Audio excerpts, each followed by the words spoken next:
ఎన్నడూ లేని విధంగా 2024 సౌత్ ఇండస్ట్రీలో ఊహించని వివాదాలు చోటు చేసుకున్నాయి. కాంట్రవర్సీలకి కింగ్ అయిన బాలీవుడ్ కూడా ఈ విషయంలో ఏమాత్రం తీసిపోలేదు.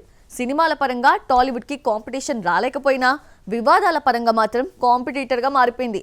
ఈ ఏడాది నార్త్ బెల్ట్ని కుదిపేసిన కాంట్రవర్సీలేంటో ఓ లుక్కేద్దామా? ఈ ఇయర్ బిగ్గెస్ట్ కాంట్రవర్సీగా నిలిచింది కండల వీరుడు Salman Khan death threats. NCP నేత బాబా సిద్దికీని చంపిన లారెన్స్ గ్యాంగ్ అతన్ని చంపేస్తామంటూ బెదిరిస్తూనే ఉంది. ఒకటి కాదు రెండు కాదు పలుమార్లు హెచ్చరిస్తూనే ఉంది రౌడీ గ్యాంగ్. సలుభాయ్ సెక్యూరిటీ పెంచినా భద్రత విషయంలో ఆందోళనలు నెలకొన్నాయి. ఇదే టైంలో బాద్షా షారుఖ్ ఖాన్ కి కూడా డెత్ థ్రెట్స్ వచ్చాయి. ఈ డెత్ థ్రెట్స్ పట్ల ఫ్యాన్స్ మాత్రమే కాదు ఇండస్ట్రీ కూడా టెన్షన్ పడిపోయింది. కాంట్రవర్సీని ట్యాగ్లైన్ గా మార్చుకున్న బాలీవుడ్ క్వీన్ కంగనా కూడా మరోసారి వివాదంలో చిక్కుంది. ఓ విమానాశ్రయంలో కంగనాను సిఐఎస్ఎఫ్ అధికారిని చెంపదెబ్బ కొట్టడం పెద్ద వివాదానికే దారితీసింది. గతంలో కంగనా రైతులపై నోరు పారేసుకుందన్న కారణంతో ఎంపీ కమ్ యాక్ట్రెస్ పై చేయి చేసుకుంది లేడీ ఆఫీసర్. చివరికి ఆ ఆఫీసర్ సస్పెండ్ అయినట్లు సమాచారం.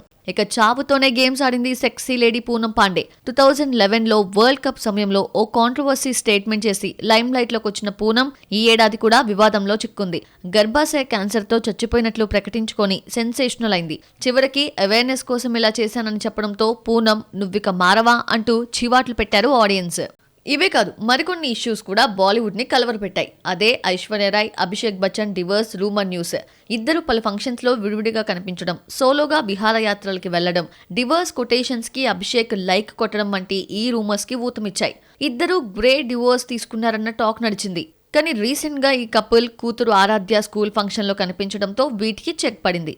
అలాగే నెట్ఫ్లిక్స్ వెబ్ సిరీస్ కాందహార్ IC814లో హైజాకర్ల పేర్లపై అభ్యంతరం వ్యక్తం చేస్తూ సదరు ఓటీటీ సంస్థకి నోటీసులు కూడా జారీ చేసింది కేంద్రం. ఇవేనండి 2024లో బాలీవుడ్ ని చుట్టేసిన వివాదాలు.